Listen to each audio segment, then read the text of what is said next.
Throughout the day, we have been helping you connect with neighbors here in the Seminole Heights neighborhood.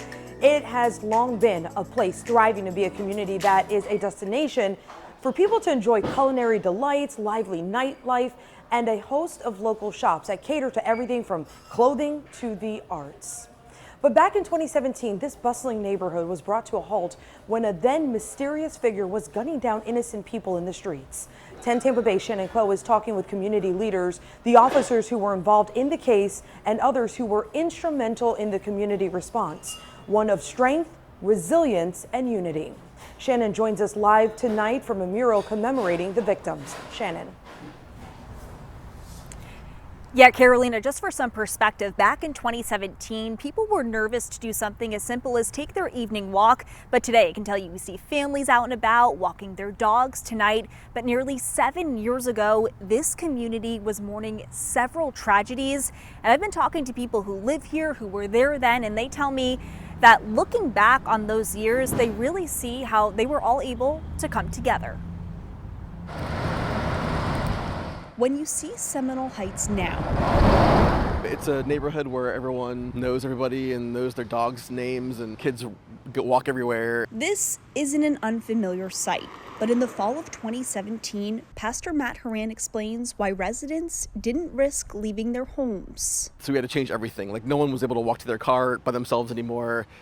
We told parents, your kids can't walk to church anymore. At that time, Matt Horan was the pastor at Seminole Heights United Methodist Church. He recalls everything changing after a spree of killings. The first one was terrible to hear that someone had been killed. Benjamin Mitchell was the first to lose his life on October 9th, 2017. Just 4 days later and 10 blocks away, Monica Hoffa was also killed. The news got a little graver when Monica was killed, and they discovered that it was the same gun that had killed both. 2 more innocent people were killed, Anthony Niboa on October 19th and Ronald Felton on November 14th.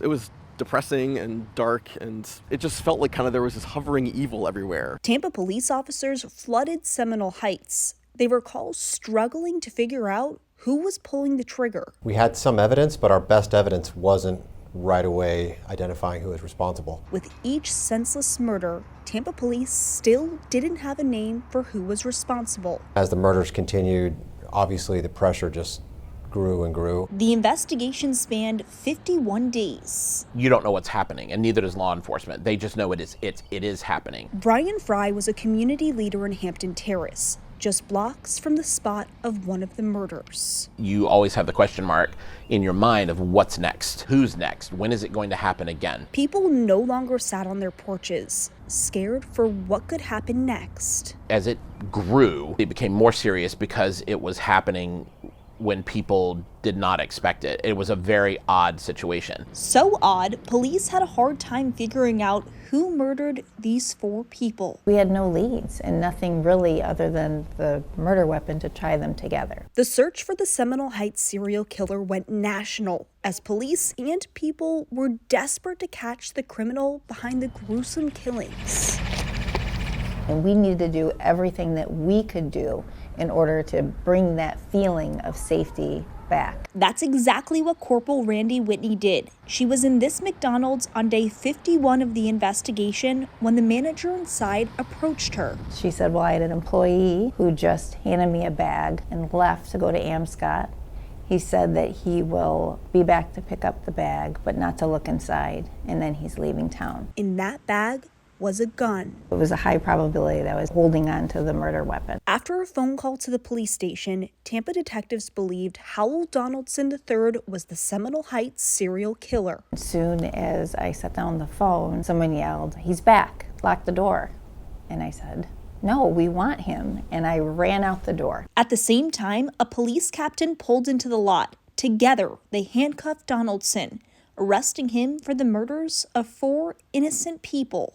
And you really realize the gravity of what had happened has now ended. There's an ending. Pastor Matt Horan alerted the community by ringing the church bells.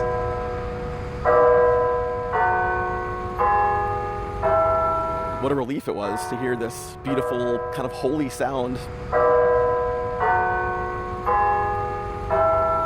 finally, a sense of safety returned.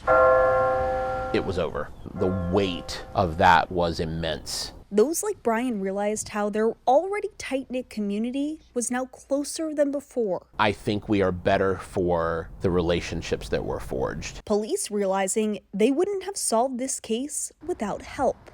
Our whole community came together. We all worked on it and fought through from the beginning and the end together. And together, they brought safety back to their streets. I really kind of get this glimpse of this is what a neighborhood's supposed to be, coming together to get through things together. Making Seminole Heights not only safer, but stronger. I would say that this guy picked the wrong neighborhood. And I do want to mention that mural that Carolina mentioned before that was taken down just to allow the community to heal. And also in the aftermath, community leaders decided there needed to be more safety here in Seminole Heights. So Tico tells me that they actually repaired and installed hundreds of streetlights right here in Seminole Heights to make these streets safer. I'm live in Seminole Heights tonight. Shannon Kuo, 10 Tampa Bay.